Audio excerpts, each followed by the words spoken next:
Hello guys and welcome back to Lisa Loves, and it's time for another weekly What I Watched.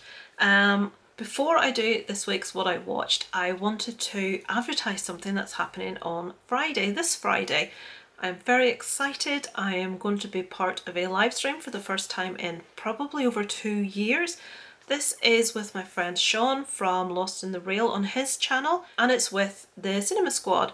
There are a load of guys there that are just really nice, decent, lovely guys. I will put a link down below in the description to Shawn's channel where you can actually check out the stream, and I would love if some of you could be there.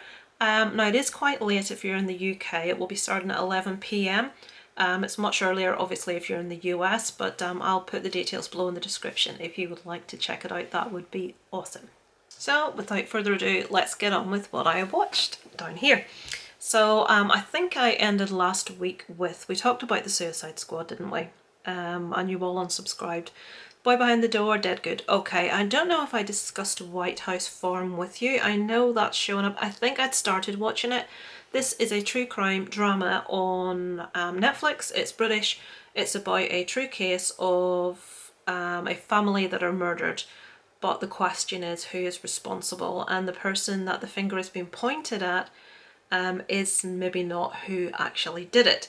This is a true story, true life case, really interesting one. I may do a true crime video on at some stage when I get my time back to do them.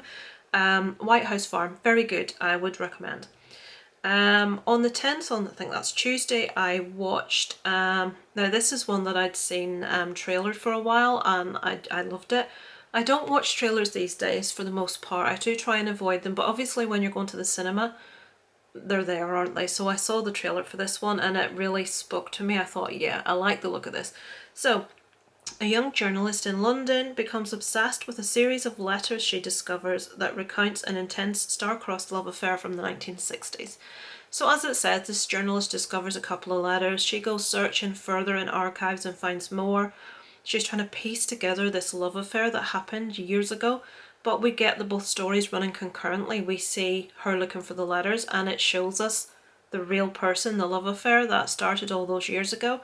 Really, really well acted, really intense movie, really sad in places, really engaging. The performances were really believable. You totally bought into the characters of each individual in this. They were very different characters. Some you hated, some you loved. It just, I really would recommend it. I know it's kind of like a romantic drama as such, but the performances I cannot fault on here. It had Shailene Woodley, Felicity Jones, Callum Turner, Joe Alwyn, Naban Rizwan. I won't read everyone down there, but I would thoroughly recommend. I really enjoyed that one. Has anyone else seen it? One person on my friends list gave it a 2.5, so that's not massive high kudos. I gave it a 3.5. I really dug it. I really liked it. It appealed to the romantic in me, and most of those movies don't, but that one did. I liked it. Okay, I can't really talk too much about this next one. I have seen 3.5 episodes. I think the fact I've only seen 3.5 episodes maybe tell you all you need to know. I'm really having to push myself to watch this. I cannot, honestly, trying to explain this to you. A filmmaker, so this young woman, heads to Hollywood in the early 1990s to make her movie, but tumbles down a hallucinatory rabbit hole of sex, magic, revenge and kittens. If I could read, it might help matters. So this young girl, as it said, she has made a short movie. This has been like critical acclaim. People are loving it. She wants to make the full-length version of this. She meets someone that she thinks may be able to help her. Turns out he may not have such good motives. She starts going down this rabbit hole of things just go weird. I can't say how or why because it would spoil the series, but at the minute I'm just watching it thinking it just seems to be doing it for arty's sake, for just trying to be different and trying to be novel, and I'm thinking I don't care what happens next. People have said this is amazing. I know people that have finished this and said it's really innovative, it's really different. And I'm thinking I need to make myself watch this, and I was going to make myself watch it, and then Shawn from Lost in the Rail on last week's live stream, and I really stand by Shawn's reviews. Generally, me and him or opinions are very spot on. If Shawn hates something, and I mean if he feels strongly about it, generally I'm going to feel the same way. We may, you know, things we don't mind, we may have slightly different opinions, but he really didn't like this for the same reasons that I'm not liking it at the minute, and I know it gets worse. So if you want to watch something really apparently innovative and different, I can't even, no, I'm not going to say how kittens come into it, but when you see how kittens are involved in this, it's like, who thought that up? For what reason? What the hell? What's the effectiveness of this meant to be? It just seems to be in there to make people go, oh, that's just disgusting. So it's not my cup of tea. I probably will finish it at some stage, but at the minute I'm in no particular rush, so that's why I haven't rated that one. If you think it's going to be your cup of tea, check it out. It isn't really mine. Okay, on the next day I went to see Free Guy. Now, I went to see this because my son is talking a lot about it, because I think it shows up on games he plays, like Fortnite. I had actually only read or listened to, I can't remember which way, and I can't remember whose it was, one review of this which was bad. And I was like, oh right, it's like, is Free Guy the worst movie you'll watch this year, or is it the worst movie with Ryan Reynolds? So I was thinking I'll wait for it on streaming, I'll see it then.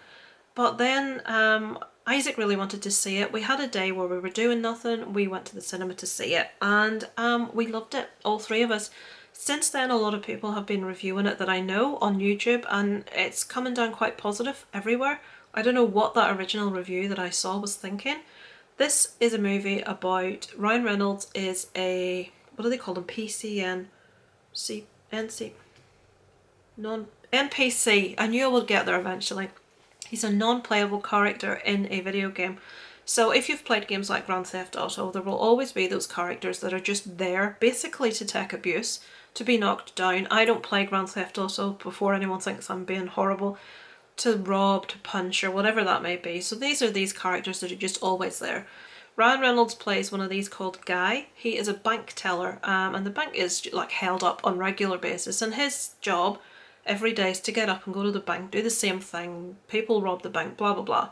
He has a best friend called Buddy, who's a security guard at the bank, and every day they have pretty much the same. Until something changes, and Ryan Reynolds' character begins to realise that perhaps there's more. He thinks this is his life, but in the course of this movie he is going to discover what and who he is. And this movie is about the potential of perhaps him becoming more than that. It very much will appeal to gamers. I game quite a bit myself, to be honest. I'm more like survival horror type stuff. I don't play games online because I'm so antisocial. I don't even like online gaming with people, because if you're a woman and you online game, you just get constant abuse from people. It's ridiculous. But my son online games Fortnite mainly, and he absolutely loved this movie. There's so many references to different games that you'll recognise.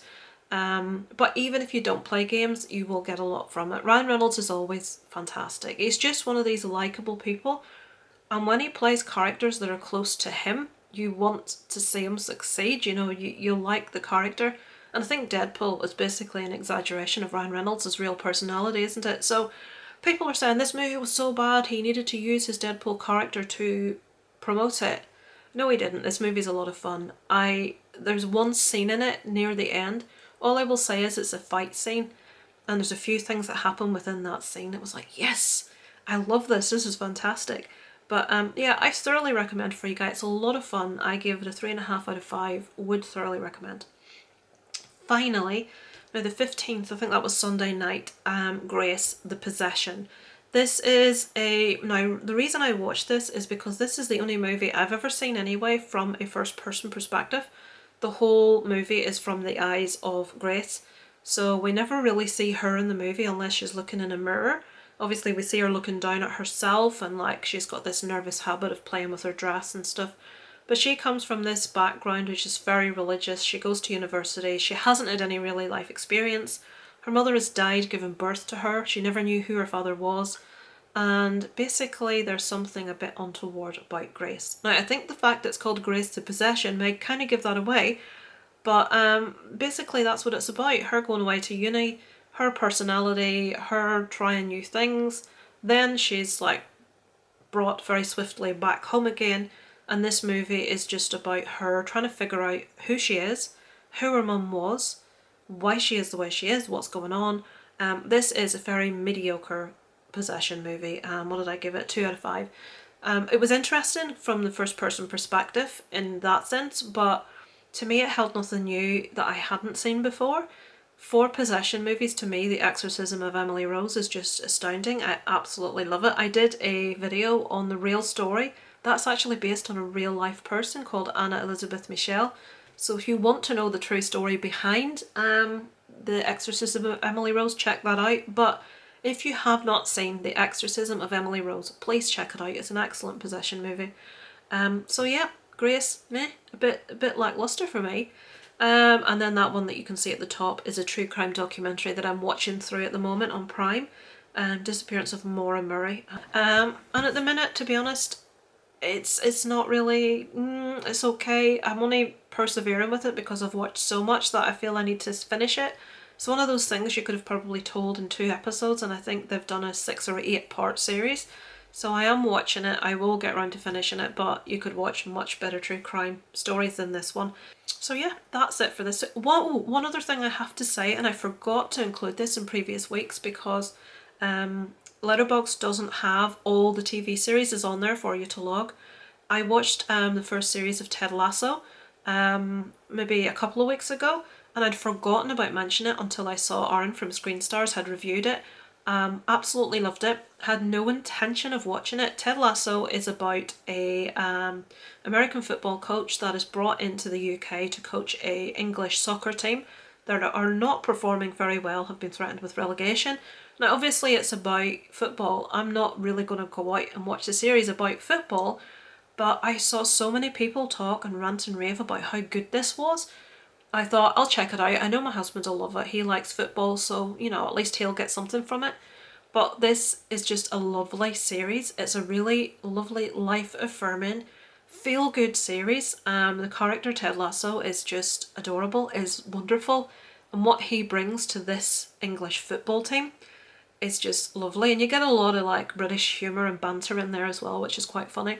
They are in the middle of season 2 at the minute. It's being streamed. I'm on episode 4, I believe, of season 2. Really enjoying it. It's fantastic. Really would recommend Ted Lasso if you have not yet seen it. So yeah, that brings to a close what I have watched this week. This week in other news, we are isolating. Isaac played with a child next door at the weekend, and that child has tested positive for COVID, so we're all in isolation for 10 days. Hope everyone's well. Any recommendations, as always, pop them below. Hopefully any of you that can come to the stream on Friday night, it'll be lovely to see you there. It's always a lot of fun. I watch the streams, obviously when I'm not on them. I have watched the last few, so if you could come, that would be awesome. But other than that, I will speak to you guys next week on the next What I Watched. Over and out from Lisa Loves.